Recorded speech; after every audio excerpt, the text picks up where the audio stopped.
Angela Sharp with STL TV, and I have got a treat for you today. Today we're going to check out the Mummy exhibit here at the St. Louis Science Center. Now, because this exhibit actually has mummies, real mummies, probably won't be able to see me as much when we take our tour through, but I'll make sure to show you each of the different mummies and how they work. It's a very interesting experience where you get to see how different cultures represent mummies. There's even a mummy from 1994. That's recent. So I'm going to show you what it's all about. Let's go inside.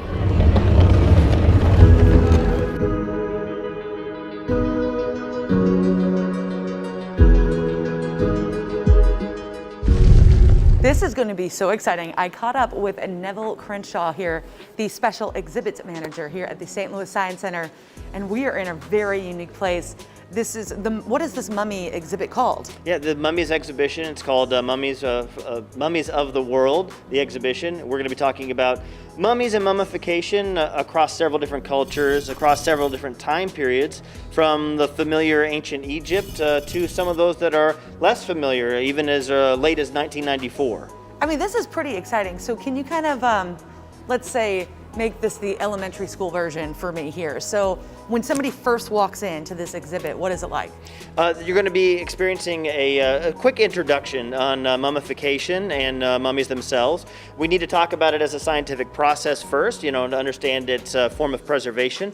But we also want to talk about the fact that these are real people on display inside this exhibition who had lives, who had families and friends, and whose experience mattered. And that's what's important about this exhibition, is you're going to learn about cultures that you can no longer go see, but we can experience through the mummies left behind.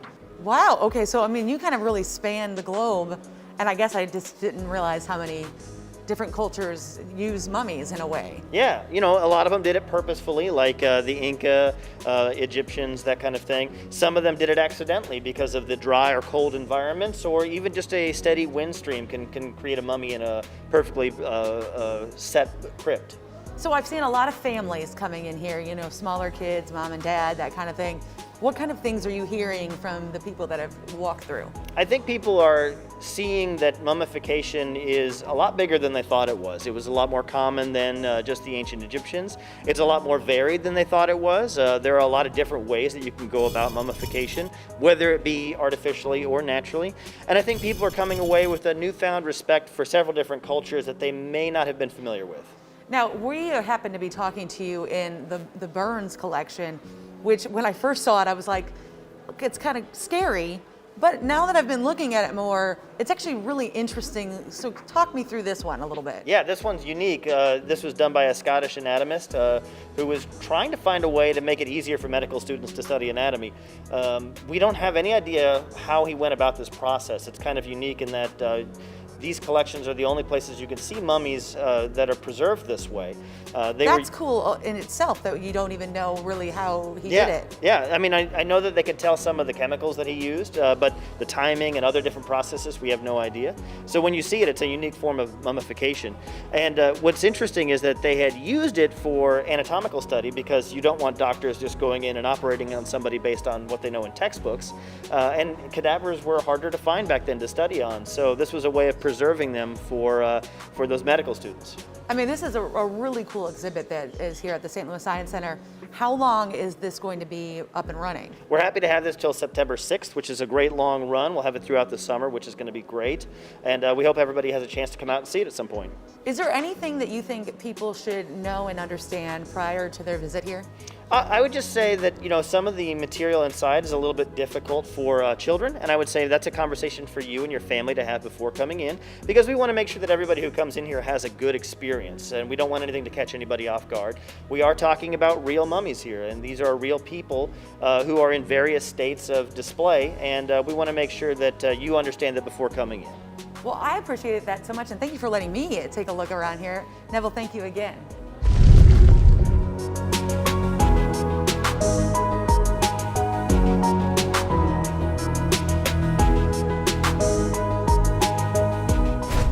Right when you walk in, the very first thing, and it's something that I had a question about, because finding out that these were all real people, I was curious if they had the same rights and rules that we do now about, are you allowed to kind of show off my body? But they have their ethics statement right here directly on the wall.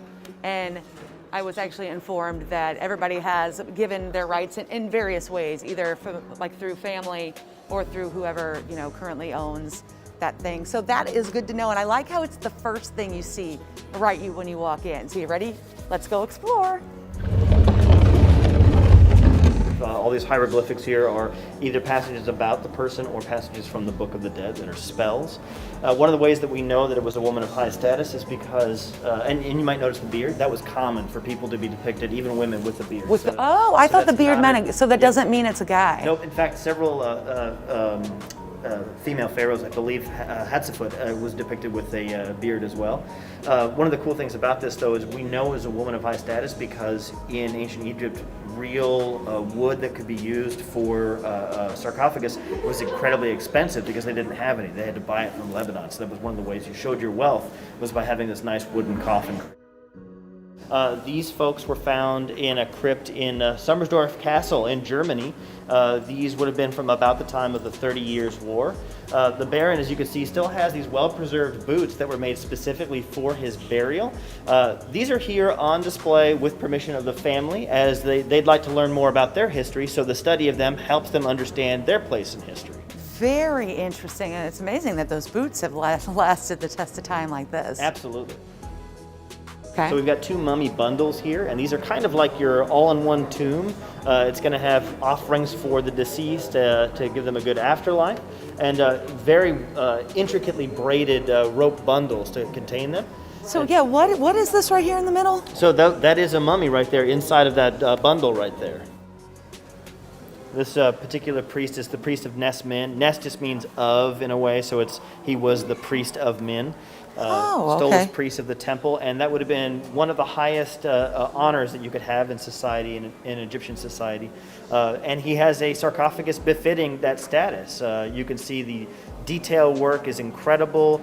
As I said earlier, the wood would have had to come from Lebanon, as Egypt did not have a lot of big trees to be able to create something like this.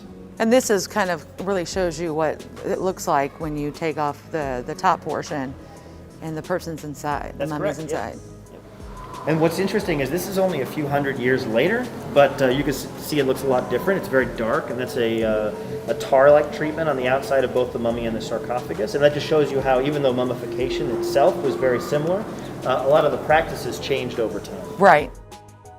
Is that a fish? Sorry, now I'm really interested. That's a fish. This is just kind of demonstrating that mummification is a process that exists naturally, whether or not we use it. European tourists would come and look for a shrunken head to take back with them. So the practice eventually had to be banned. Originally, it was a little bit less gruesome than just a tourist item. It was used as a method of kind of appeasing the soul of someone whom you killed in combat. And then the sloth there is just, you couldn't just go ahead and shrink a human head. You had to practice first to make sure you do it right. And so a sloth was a pretty good way of practicing that. So this is MUMAB. It stands for Mummy at Maryland University, Baltimore. This was an experimental process done in the 90s. A person had donated their body to science, and a team went about trying to reconstruct the method of mummification the Egyptians did. We have a fairly good idea of how they did things, but they took a lot of things for granted, process steps that we would not know today that they took as something that everyone would understand. So they went about trying to find out the exact details. It took 600 pounds of natron salt. They had to figure out what tools to use where and how many days to rest everything. But what we ended up with was the first modern Egyptian mummy, and to all intents and purposes, it looks as though they did the job correctly. You said 90s. Yep, that 94. In 90, so this is very, very recent. Yep, absolutely. It's actually the most recent mummy we have on display in the exhibition. This is from the Chinturo civilization, if I remember correctly. And it's a child mummy that was preserved in the high, dry climate of South America. And what are these little sticks? So weaving would have been very important to this culture, and so these are for the weaving practices, and those 2 rods right there also have some of the cloth on it that are stored that way. Oh. And you can see that they're still brightly colored today. So this is Zwilu woman. She is a peat bog mummy, which is a very rare form of mummy due to the fact that peat bogs are only available in a couple countries throughout the world. So she was found buried in a bog, and that unique high acid environment caused the type of mummification that you're seeing here. So this is from a little town called Vats, Hungary. They were doing a renovation of a church and knocked down a wall and found a crypt with 250 bodies in there that had been mummified naturally because of the conditions in that crypt. These are the Orlovitz family. It's Michael, Johannes, and Veronica. They all passed about the same time period. And poor Veronica had a rough life. You know, she was not only sick for most of her life with tuberculosis, but she passed it on to her family members, including Michael, who may have been complicated by it. We do know that he had an injury to his leg, but it may be that his immune system was weakened. We know that also it looks like Johannes suffered from tuberculosis, which likely led to his early passing as well. Oh, well, that's sad. I was very fortunate to be able to walk through with Neville, but you actually can, rent an audio kind of tour through there. Plus, there's always a Science Center employees inside that can answer any question for you. And they have a lot of written word about each of the mummies. A very amazing experience. I definitely suggest you come check it out. It'll be open through September. So go to the St. Louis Science Center's website to find out how you can get tickets. That's going to do it for me, Angela Sharp, but make sure you keep it right here on STL TV and Experience St. Louis.